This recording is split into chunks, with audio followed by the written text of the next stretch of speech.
We're treating it like a business trip, even though it's nice weather, it's warm.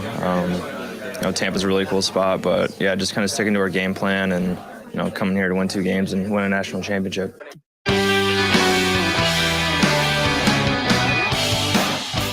That's Nick Granowicz, number 71, Michigan senior forward.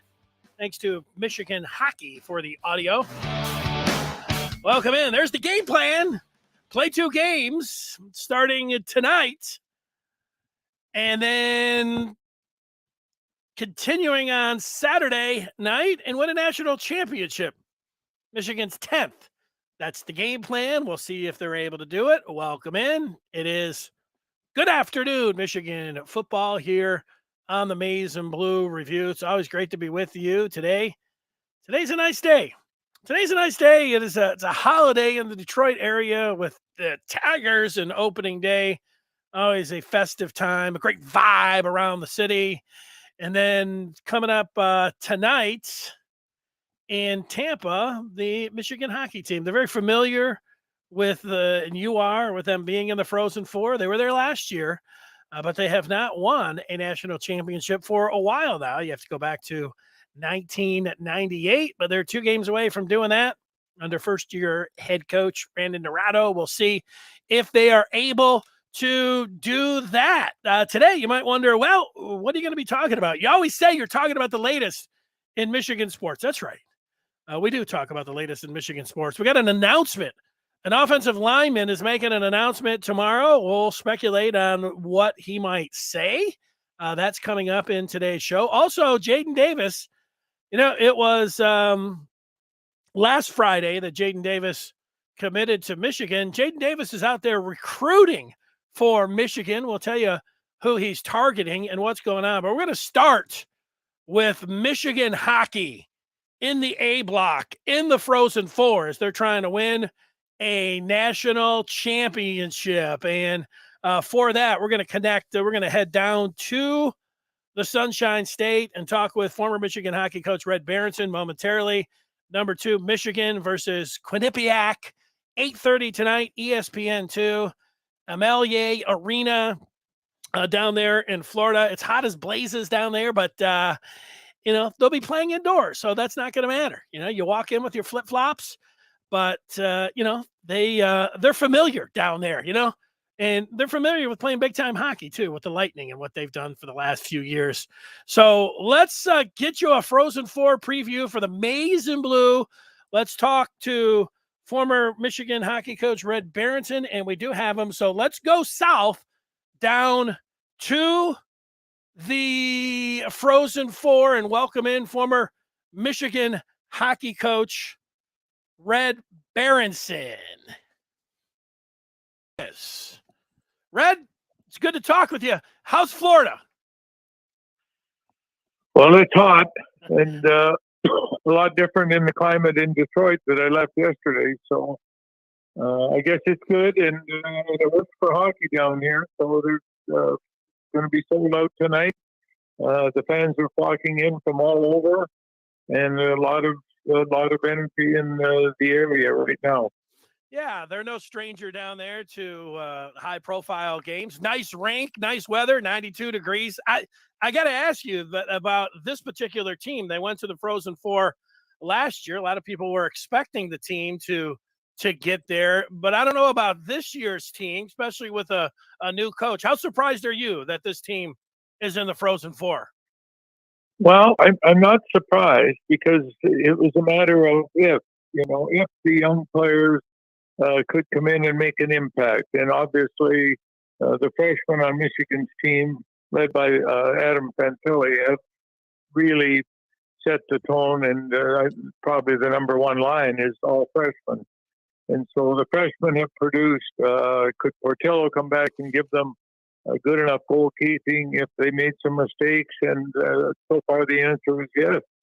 And of course, with the new coach coming in, there was a question as to whether he could get the team playing the right way and get them playing hard every night. And I think Brandon Dorado has answered that question. So it's been a year of question marks, but here they are.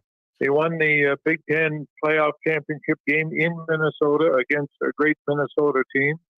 And even in the Big Ten playoffs, the showdown game against Ohio State at Yost was another great effort by this team. So they're on a run. They played well against Colgate, and then they won in overtime against Penn State, who's really much improved this year. So they've had 1, 2, 3, 4, 5 really good games, and I think they're ready for this match. Now they don't know much about Quinnipiac, but they're the best defensive team in the country, is Quinnipiac. So it'll be offense against defense tonight.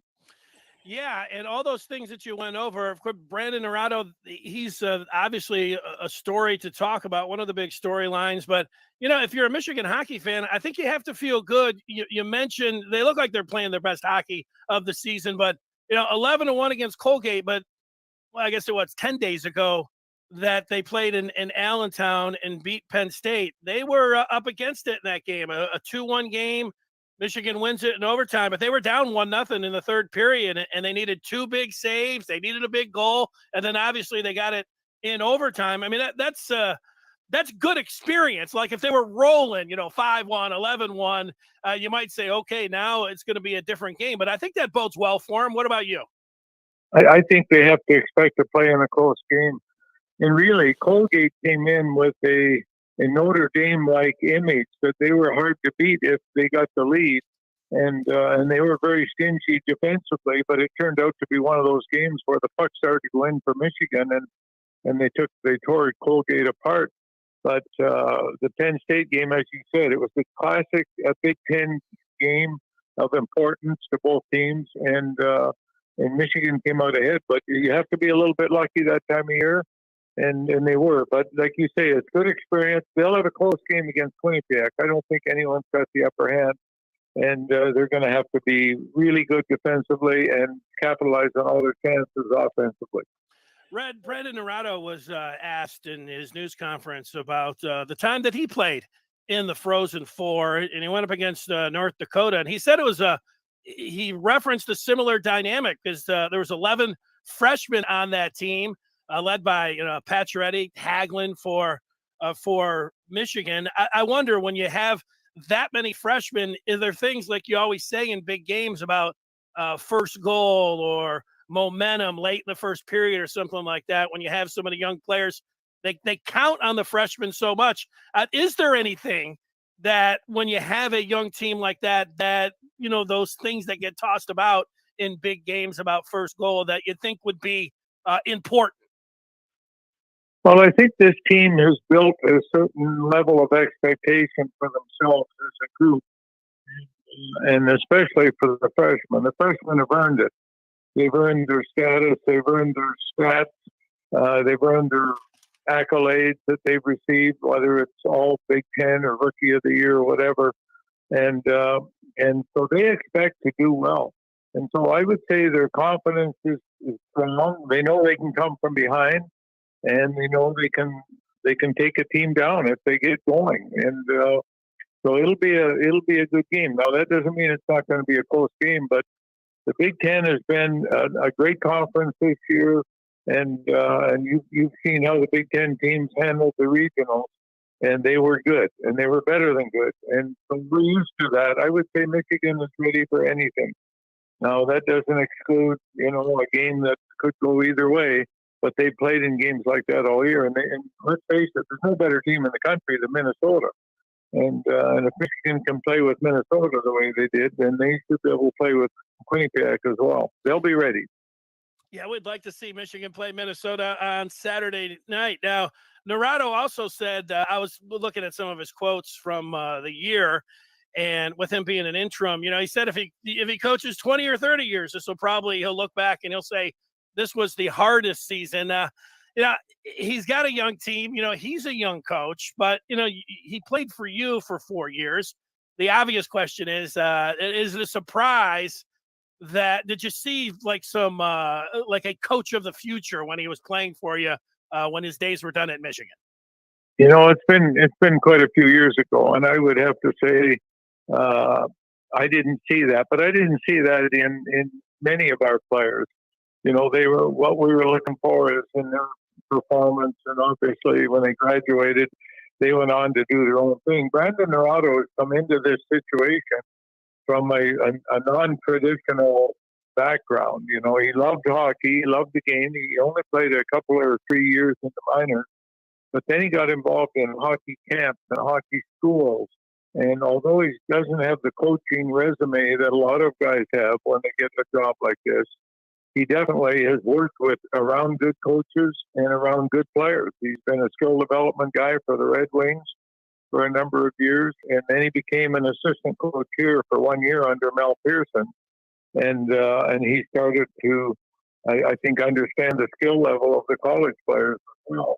And then he's taken this team. So he knew this team, even though he wasn't the head coach a year ago. He knew this team and knew the kind of players they had.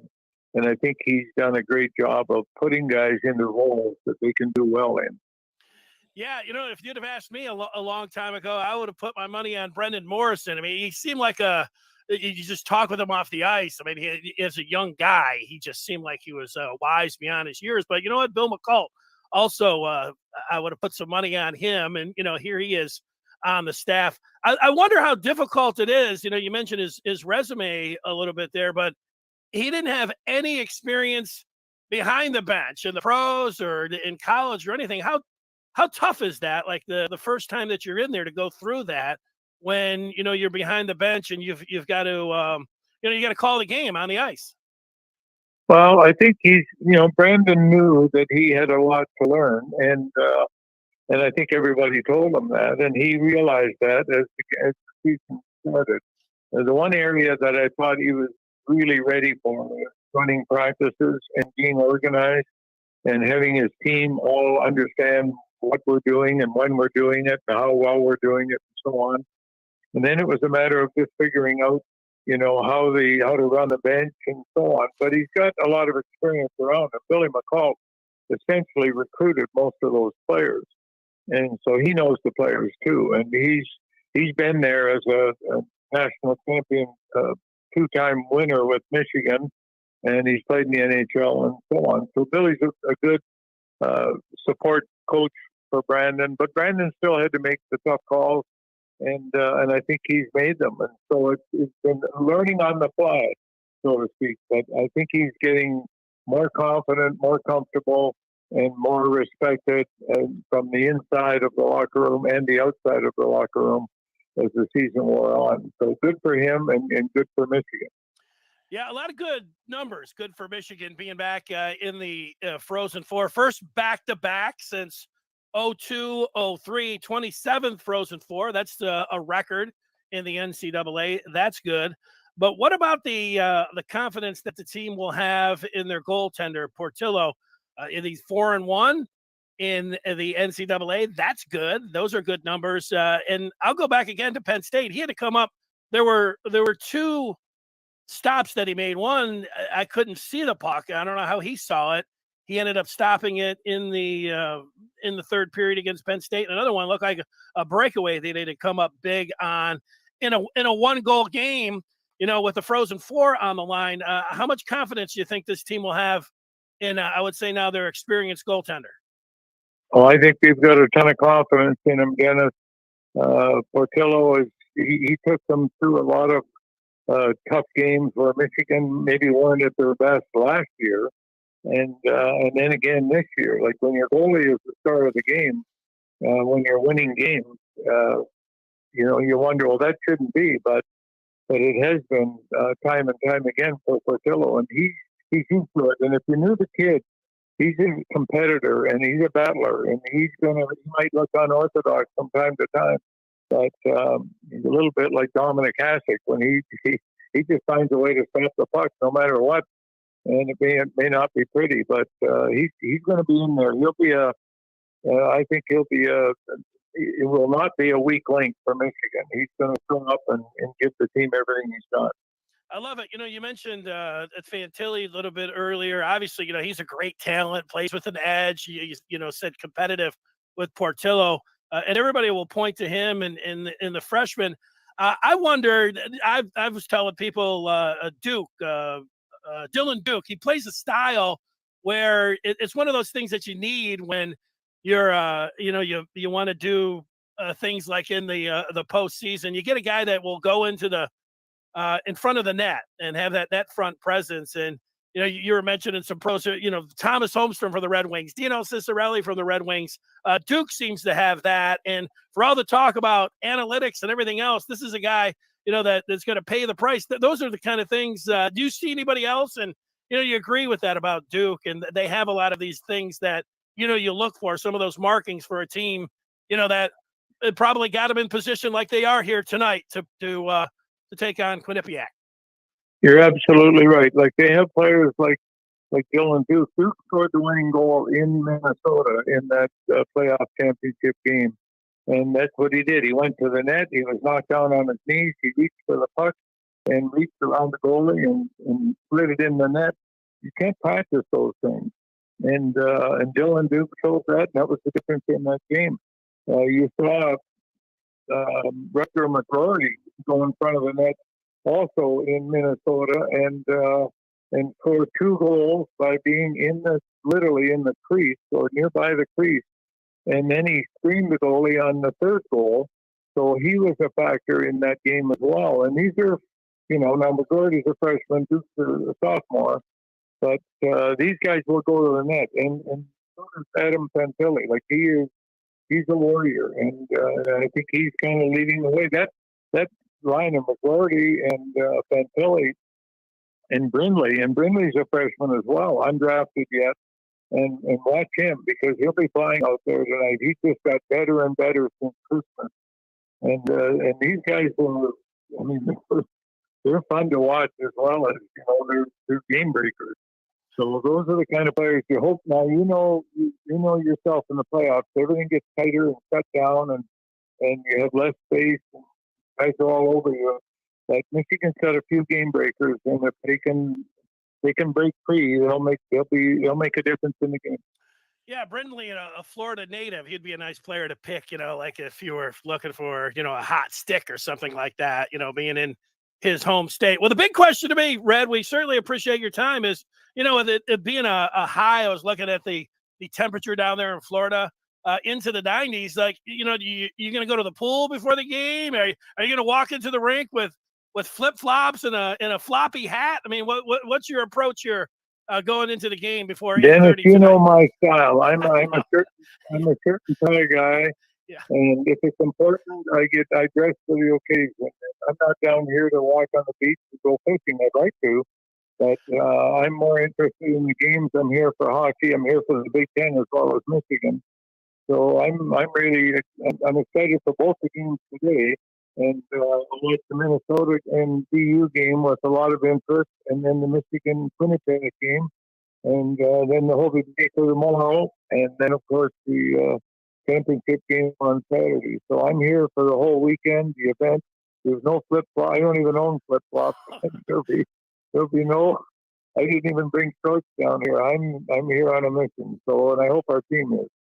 Well, that was a predictable response, but I liked it. I hope you could have a Big Ten final. You could have a Hobie Baker Award winner. I mean, you could have a great 3 days in Red.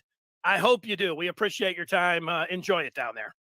Well, Dennis, I've enjoyed the conversation, and I'm glad you're reaching out to all the Michigan people and reminding them about Michigan, about the Frozen Four, about the Big Ten conferences. Had an outstanding season this year, and so we're proud of all that, and we're wishing our team the best. And after that, it's up to Brandon Rado and the boys to bring it home. Yep, they're flying. Now we just wait and see how it plays out. Red, enjoy the day, enjoy the weekend. All the best to you. Thanks, Dennis. All right. And there he is, Red Berenson, joining us here, and great to have him on the show.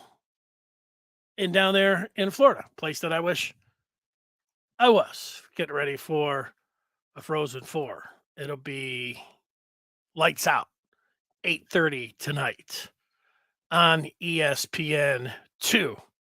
I'll be watching, just like I'm sure you will be watching. All right, there it is with Red Berenson. We've got some football recruiting news to get to. And you heard about this earlier in the week, but let's get back to it because now it is the eve of the Sprague announcement. Andrew Sprague, a 6'8", 270-pound offensive line prospect out of Kansas City, Missouri, is making his college decision tomorrow on his Instagram. And he is expected to pick the maize and blue. There are a number of forecasts. I feel like I could get a cheap. I think Andres is out there. I feel like I could get a cheap forecast win here. It feels like I haven't been in on this. I would just be what do I call that? Cherry picking a little bit. An easy dub. I'm sure there's some that do that, but now that I'm 500 in forecast and I'm on a roll with one in a row, I'm kind of looking and feeling pretty good. That's right. Andres, should I do it? Do I get credit if I go ahead? I don't know. I would totally just be following, Seth Berry and Josh Henschke if I got in there. But I do feel really good about it. I should have done it earlier. I just don't feel right jumping in on what looks like a layup for Michigan here at this point. So I am not going to do that. But when you do look at the offensive line prospects that are already with Michigan, the two from Ohio and Ben Roebuck, and then also Luke Hamilton, Sprague tomorrow, Max Anderson, who Michigan leads for. This guy's you look at his offer sheet, he could be the best, or at least in terms of most highly rated and best offers, he would look like he would fit the bill out of all of these guys. And then Blake Frazier is somebody that I have, Andres, a forecast for, as you know, the 6'6", 260-pound offensive lineman from Austin, Texas. And Frazier put a picture. I don't know if it was on Instagram. Maybe I can tell. It's on Twitter because there's the little bird. So Frazier yesterday put a picture of himself up on Twitter. And I think the emoji, my eyes are not great. I do have a magnifying glass. Where is that thing at? See if I can find it. I do have it. See if I can. The emoji is it this? Telling everybody to be quiet. That's what I think it is.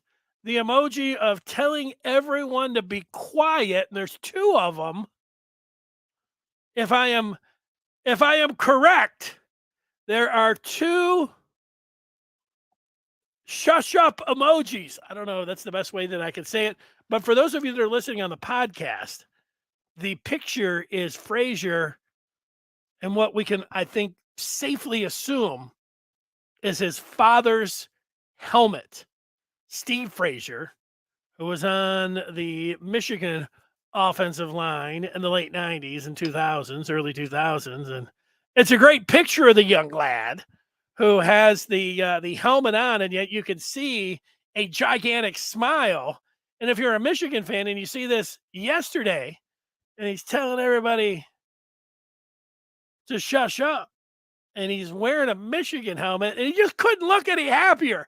And you put this kid out with a Halloween bag on Halloween with a big piece of candy in there. He couldn't have a bigger smile.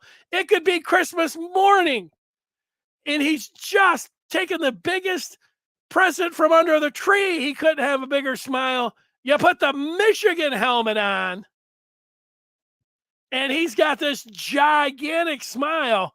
What more do you need? Well, you're going to need him. Just go ahead and say it. I'm going to go ahead and say it why I gave you the forecast from Frazier. I talked to somebody who was down at a Michigan practice when Frazier was there. And the guy was telling me, Harbaugh brought all the players at the 50 at the end of the practice, brought all the coaches in. I think they do this after every practice. They bring it in at the end of practice. Everybody gets on a knee. The coach gets in their middle. Good job. Let's go on 3 Michigan, or whatever they say. But not only did they bring the player, the coaches, they brought all the recruits and everybody else that was there watching the practice and Harbaugh was saying the buzz here in Ann Arbor is going, something like that. Don't quote me specifically on that. But my friend who was at the practice knew who Blake Frazier was.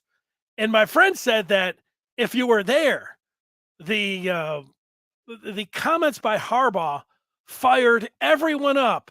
And he said he looked at Frazier and he could see the emotion in the young man's face where he was almost brought to tears. He was so fired up after hearing Harbaugh talk about the maize and blue at midfield on one knee and the buzz that is going on in Ann Arbor that when he told me this, he said, if you make a prediction, predict Frazier. That kid's going to Michigan.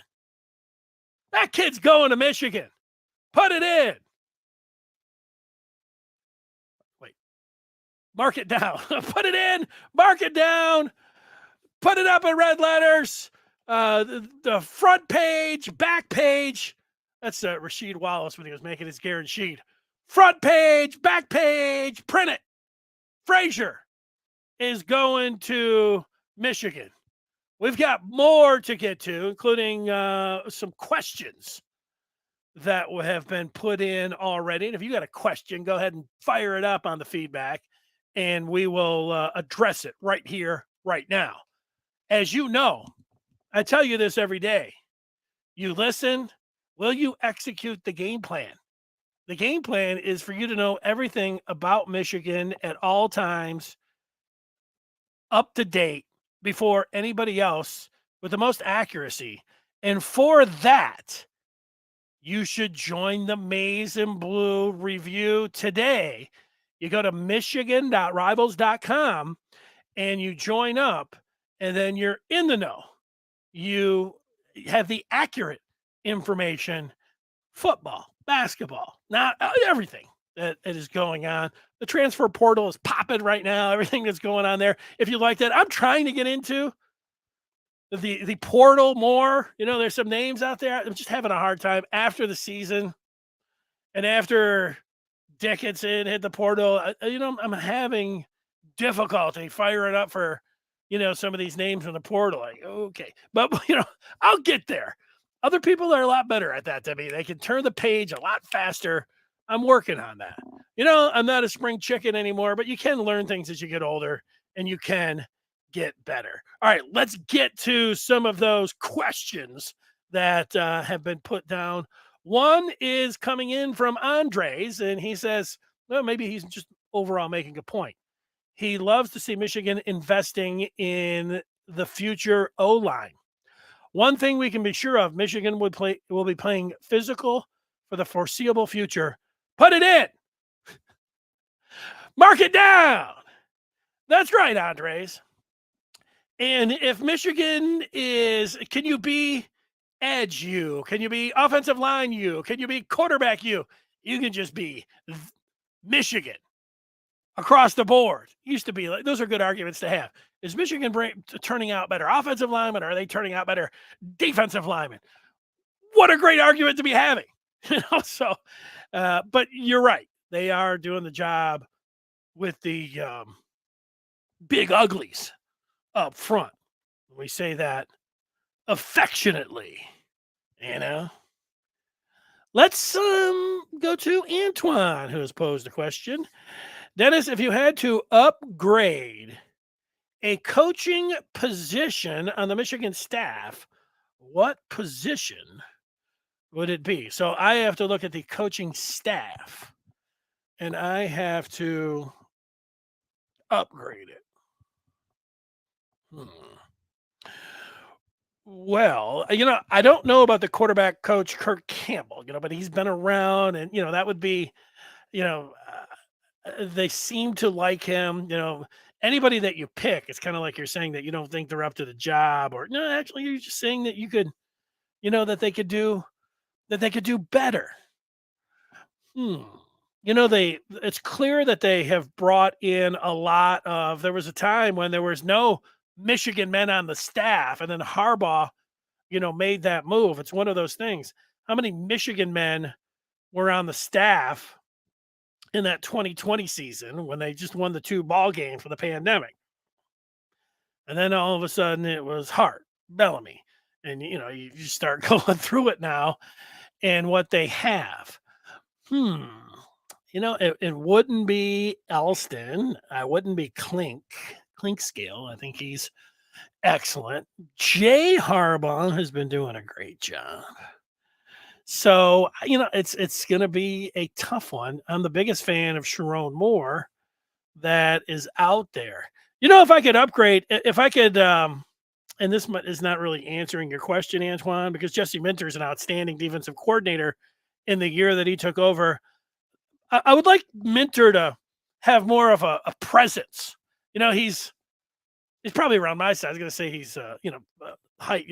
I wish Minter was more like 6'5" and looked meaner or something. So that would be it. That's an appearance. That's not fair because he's an excellent coach and he's done a great job. But I want somebody more physically imposing, as a DC. But I'll take somebody that's doing a great job making the adjustments and everything else. Hey, So I don't know. From the inexperience, I don't know about Campbell, even though he's up for rave reviews. I would take somebody else there. But this looks like a very good staff to me. So I don't know if you have an answer yourself. So I gave you my answer, and that's it. You got one? Let's hear it. Antoine says it's not an upgrade. Well, hey, that's it. Scott says, let's get Scar on the Michigan coaching staff.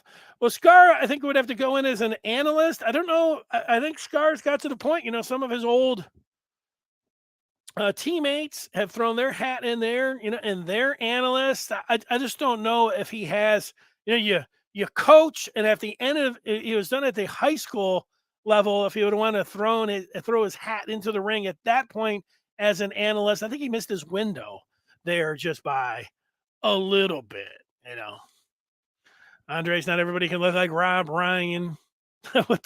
Yeah, I don't know. I didn't need necessarily long hair or anything else. Let's see, Antoine, if coming over with another question. Okay, who would you fire if you had to fire someone? Since you want to dodge my question, I wouldn't fire anybody. I mean, it's kind of a silly question. Like you mentioned the upgrade, like guys that are unproven, I'd go to the quarterback coach. I don't know, like everybody else on this staff is proven. Grant Newsome is a young guy who I don't know a ton about in terms of him going out there and being a recruiting ace, but it was just last week. I was, I don't know if I was reading something. It was somebody on the Maize and Blue Review. I'll say it was Josh Henschke, but it might have been Trevor McHugh. But they were saying they didn't think there were any weak links in terms of the staff, in terms of recruiting. And then when I look at them as coaches, I'll go with guys that are just, if I had to make the upgrade, like I said, I would go with somebody that is a first timer. So that's where I would be. Scott wants to go to the basketball side, or they want to go to the athletic director. That was not the question. Richard says we need a new uniform lettering coach. A few are falling off at the spring game. I did notice that. I don't know if they got the iron on ready to go. OT says, what's wrong with long hair? Nothing is wrong with long hair. I like long hair. I had long hair once. And a little mullet going back in the day. Pretty long hair. Let's see. And OT saying what I would say. Dennis knows the answer. He just doesn't want to say it. No, I don't. Why don't you say it, Antoine? I've said exactly. I give you the most honest answer that I possibly can. I don't know. Like, I know that, Antoine, you are not, it doesn't seem like the biggest fan of Ron Bellamy as Michigan's wide receiver coach. But me, I am a huge fan of Ron Bellamy. I think Ron Bellamy is an outstanding coach. I know he's an outstanding recruiter. I know that, I talked with Ron Bellamy when he was head coach at West Bloomfield, and you listen to him talk. I mean, like, he's got it. The players like him. And just because you want to see more complicated route trees, or you want Michigan to throw in more slants, and you want other things, so you think they're going to be an upgrade, that's fine for you to want that. But when things are working and Michigan is churning out outstanding players at the position, and the position is very strong, and they're recruiting strong there, you don't really that's not the upgrade I think that you want or think it is. Just because you want something, which is fine. We could be sitting around looking at the Mona Lisa and Antoine to be like, I wish there was a little bit more, pink and Mona Lisa and what she's wearing there. I don't really like the background. I would have put her more, down by the river or something. I don't know. That's it. I love Ron Bellamy. So that's it. Right. I know Antoine. He always wants to be called for more slants, and he wants more route trees. And I don't think those route trees are what you really think they are. And then finally, when it broke out, you thought that that's what they did, was sprinkle that stuff in. They started throwing the ball more against Ohio State. But I don't know, it's great to have opinions, and not everybody. If we all just sat around saying, everybody's great, let's just run down the coaching staff. The thing for Michigan right now is, this sounds very homerish, but I'm going to say it anyways. Everything is great. They got everything going great with the football program. It's really hard to get to this spot. It reminds me of my hobby outside of podcasting and sports, and that is growing morel mushrooms. And the morel mushroom is kind of like the Michigan football program. And it's kind of like building a football program. For the morel mushroom, you need to be by the right tree. You need to be the right temperature. You got to have the right sunlight hitting it. There has to be the right moisture. It's got to be the right time of the year. And you could have all of that, and you still will not get morel mushrooms. So everything has to be perfect. And with Michigan, they got all these different levers that they have to put in place, and they get NLI, and they get the transfer portal, and the head coach, and all these other coaches, and all these things that they're doing, other teams pay. And yet, right now, they're popping up morel mushrooms everywhere. This thing is set, and it's never been like this before, so I get it. Everybody's like, let's change something up, because there's always something that can be changed. Sometimes you take a look back and you say, you know what? They've got it going right now. They don't need to change up anything. And for as much as I wanted to see Michigan throw some screens to both Donovan Edwards and Blake Corum, because both of those guys have hands, they're outstanding football players. They could catch the ball, and it was but they didn't throw any screens. But they were winning games. And they were winning them by pretty big margins, and they were undefeated. And finally, they threw in against Illinois, and it busted. So maybe it doesn't even matter. No, it matters what they're calling and who the coaches are. But it's great to have opinions again. And the saying is, if it's not broke, don't fix it. But in this case, it's not broke. If things are going, you're firing on all cylinders, and you're just maintaining it. There's no reason. And we all understand, because, in sports, there's almost always something. But right now with Michigan football, well, Antoine, I think you just need to tip your cap to them. All of them. They got it going. They're doing it in recruiting. They're doing it in the offseason. They're doing it in the regular season. Yeah. They got to win the national championship. That's the next thing. Antoine will be over here. I'll just make a prediction. Michigan wins the national championship. I'm going down to the parade. Richard's coming up from Florida. OT's needed out there. It's a championship. And the next day, Antoine's going to be like, they got to throw more slants, and they should fire my car. Okay. The day after. That's okay. That's why we like you. You want to know what makes him so good? He likes him as a person, but his coaching, I'm not too sure. Nor do I see the evidence. The wide receiving group looks pretty good. They looked pretty good last year. Let me think, like you want it to take place in the biggest games, have your best games and the biggest games. And against Ohio State, Michigan's wide receivers were really good. They really were. Now, they needed to work on the downfield passing game. That was more with the quarterback. Although, the wide receivers, I don't know. What could he tell Andrell Anthony? He got him down there at the goal line, and there were a couple times, I think, is the player or coaching, a little bit of the route running.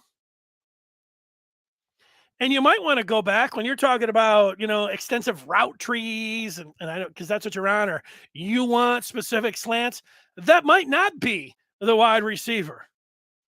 You're marrying that up with the offensive coordinator and the head coach and what they talk about and what they see and how they are attacking a specific opponent, or just like what they think that the quarterback is best at, what they think the receivers married up with the quarterback is best at, and how they want to plan their attack. So there's a lot of different things that are going on.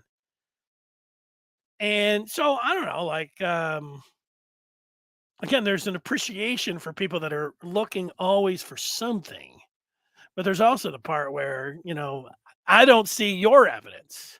You don't see the evidence. I just told you some of the evidence. I don't see your evidence where you're saying that you would, you would look for the upgrade. I'm not looking for an upgrade right now. I like it right where it's going. So there you go. That's it. Mark says, will Michigan pick up a late football transfer? Possible position. Well, Mark, you never say never, because the transfer portal is open and Michigan seems like they're open for business. The thing that I don't know, Mark, if I would have to predict, I would say no. But, you always say, never say never. But this team has, when you start counting it up, I don't know, 90 plus scholarships. There's likely to be more going out than there are coming in when you talk about football and the transfer portal. So there it is. That's it. Richard wants to see more tight end routes. I thought Michigan used the tight end last year. Well, I thought that they incorporated Colston in well, and in big games. Obviously, in the Big Ten championship game, the first drive, he scored a touchdown. It looked really good there. Loveland was coming along all year long, but then he came up big, scored a touchdown in the Ohio State game too. Two pretty big games. They were going to him. He was throwing the ball in the Philly special. I mean, I know that's not a route, but I think the tight ends were used well. AJ saying this reminds me when I complained about Don Brown. Yeah, well, you weren't calling me when I was talking about Michigan's defense with Don Brown. I went down to Don Brown and asked him about, giving up a 60 spot. And, he started yelling at me about how he was going to stay aggressive. And, I didn't roll my eyes at him. He's a coach. I've got respect for him. But when I left there, I was like, this is not a good sign. Don Brown talking about he's going to get more aggressive. Oh, there it is. Let's see if there are any more questions. Yeah. Well, you don't know why they're not running specific routes. Again, if you're in on the meetings and you were there, Michigan knows what a slant route is. Why they don't incorporate it, like I said, go back and listen to what I just said. Those are your answers. What was the big NIL announcement promised last week or so? That came out on Friday. If you missed that, it's called Impact Hail ! Impact. And Michigan's calling it the Maze Triangle, no, Golden Triangle. And it's another arm of name, image, and likeness. What made this a big announcement was two things, Mark. One, it had been talked about for over a year that Michigan was trying to get to this particular spot with name, image, and likeness. And part of it is about being able to work with nonprofits of course, to benefit the nonprofit, but then, of course, to benefit the person that's donating the money, where you get it, sent back through taxes. So tax deductible. That was big.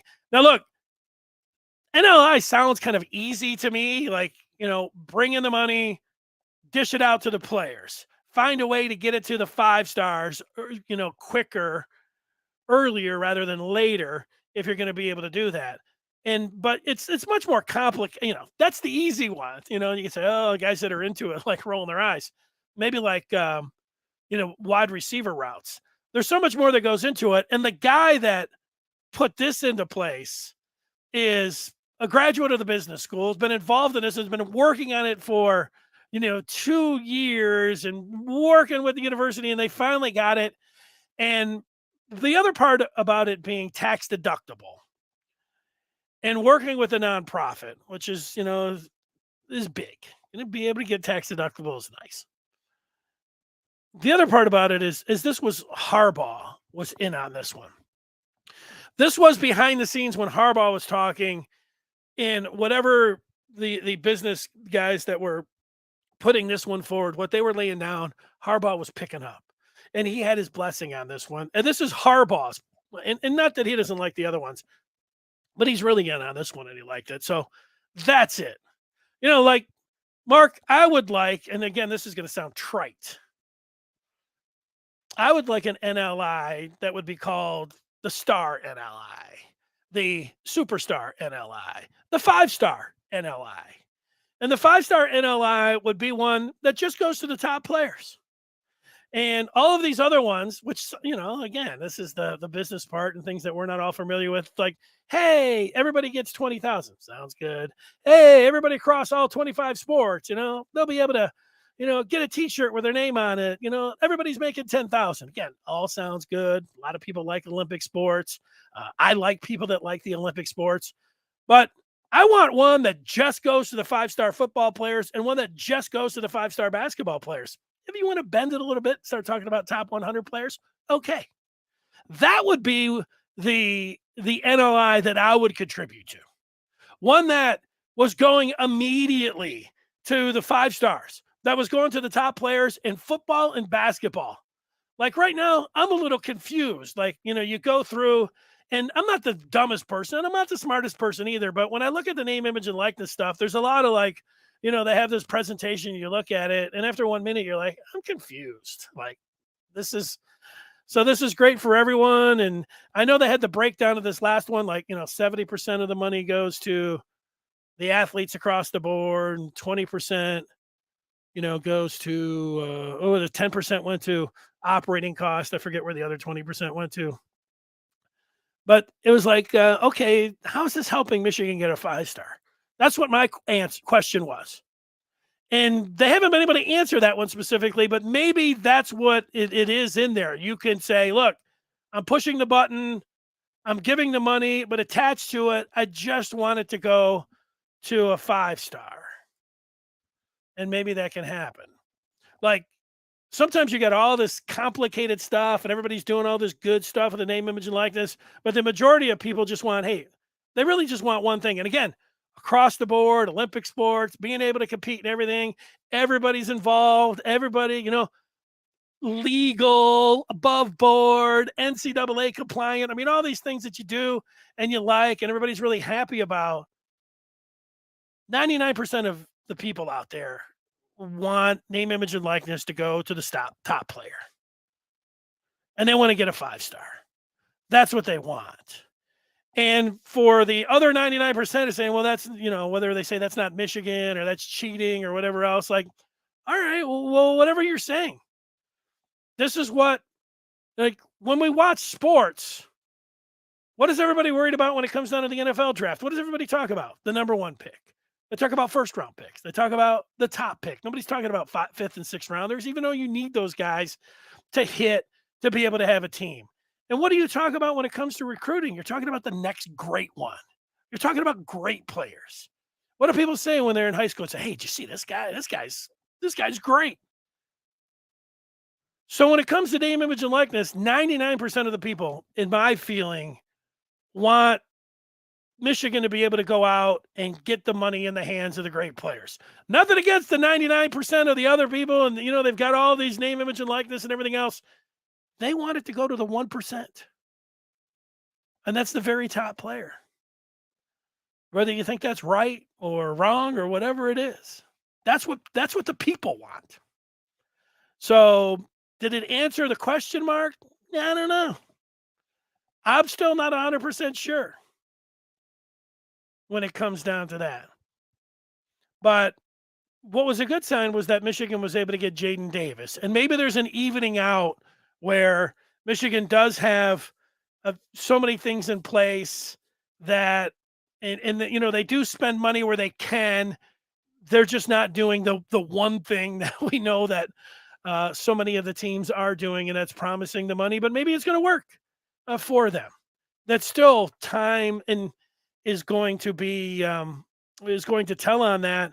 But look at the returns right now. If we just look, last year I gave Michigan a break on it because one, they're winning.